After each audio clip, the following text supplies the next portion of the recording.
So a brand new upcoming open world Unreal Engine 4 powered Digimon MMORPG was just revealed. And if that does not make you excited for this game, then you're probably a Pokemon fan. In which case, I'm sorry, we can't really help you. Now, as an avid Digimon fan, I was ecstatic when I heard this game was announced. I grew up with Digimon Adventure and Digimon Adventure 2. I would watch new episodes of both these anime series before going to school every morning. These were played alongside other anime like DBZ, Yu Hakusho, Cardcaptors, Yugioh, and one of my favorite RPG games pretty much of all time was Digimon World. But man, the one thing about that game that I really loathed was constantly having to take my Digimon to potty, because if not, it would end up something like a Numamon or a Sukamon. I'm sure you guys can relate. So when I learned that this new MMO was in development early this morning, I literally could not contain my excitement. I had to go on, I had to read up on it, and then I had to cover it in a video. Now, if you want to stay up to date with everything concerning this new Digimon MMORPG, or you just want to stay up to date with all the latest MMO news, make sure you go on down, click that subscribe button, and become part of our community. Now, there is very, very little information released concerning this game right now. They unfortunately did not release a trailer with this, so instead we are going to take a look at various screenshots that they did release and kind of get a gauge and a look and feel of the game from that. So as is evidence from the very first image, this game is called Digimon Super Rumble. And yeah, this is a complete MMO. Don't worry, this is not some kind of like battle royale or 1v1 or 2v2 game. And the female character model looks really adorable along with Patamon. But then Patamon always looked really adorable. Then the second image, we can see all of the 7 rookie stage Digimon that were from Digimon Adventure. We got Biyomon, Patamon, Gomamon, Gabumon, Agumon, Palamon, and Tentamon. I'm assuming that that is Digimon there. No, not Digimon. That is, wait, I recognize him, but I can't put my finger on who that is. Then in the second image, we can see both a Patamon and an Agumon fighting a Devamon. Does that mean that you're gonna be able to send out more than one Digimon at a given time? The third image, we can see Agumon and Tai. That is a very interesting Tai model, honestly, and I'm not sure, does that mean you get to create a character that looks like Tai? And then you can see the telephone boxes that connect to the real world, and we'll go into that a little bit later into this video. Then we can see Tai and Agumon running around a village, and honestly, it looks good, don't get me wrong, but Tai's character model in specific here doesn't really fit in with the world that we're looking at. So I'm not sure if this is kind of like placeholder scenery or a placeholder character model, and they just kind of threw it into either or so they could get some screenshots captured. But either way, Tai's character model looks like it's a bit dated. It's like something out of maybe 2014 or 2015. And the character or the graphics for the environments and the scenery and the buildings and everything themselves look good. It just doesn't fit with Tai specifically.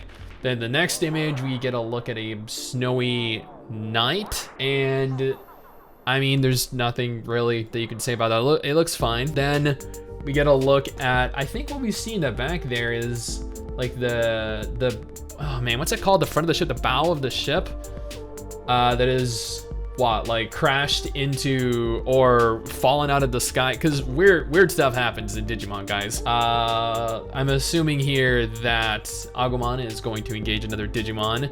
Then we have, yeah, here's a train, another example of a random object that just fell out of the sky and crash landed into the world that is the Digimon world. Again, scenery is looking great. The character model for Tai really doesn't fit the more I see of him. Unfortunately, they were all of the images that were included with the reveal of Digimon Super Rumble. Now, before we go any further, the footage that is going to be included in the background henceforth is not footage from the upcoming Super Rumble game. It is instead from a playthrough of Digimon Masters Online, which was the 2008 MMORPG that I did a video on man, 4 years ago, I think. Since we don't have official footage of this game and I didn't just want to loop the screenshots over and over, I figured I would just use the footage that I possessed. And I know that there are going to be some of you out there that are under the illusion that this is the gameplay for the upcoming game when it's not. So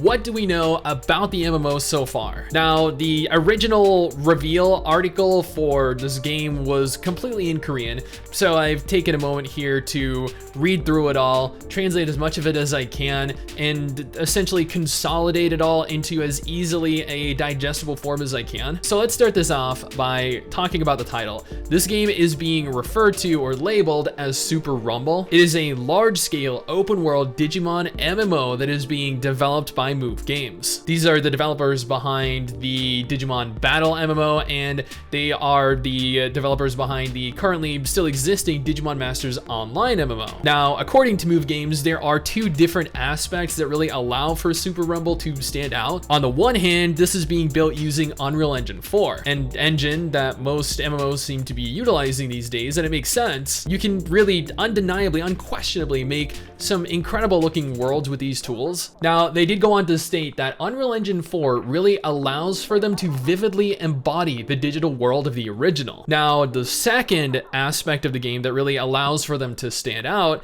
is the narrative, with the background being based around the Digimon adventure material from the anime. This featured characters like Tai, Matt, TK, Sora, Joe, and Mimi, along with their respective Digimon partners like Agumon and Gabumon and Patamon. And while the narrative will focus pretty much on the events of the adventure storyline, they do in fact have every intention of taking the game in its own direction. Not only will you inhabit the role of one of the Digidestined, but you will also encounter a slew of new characters made specifically for this title, new stories that have never been told before, entirely new regions specific to Super Rumble, and new Digimon that we never expected to see. They went on to state, not only will it provide players with a sense of nostalgia, but it will also keep things fresh. Now, Move Games also went on to confirm that while they have not released a trailer yet, or any real footage of the game up until this point, they are definitely looking to go into closed beta testing in the future,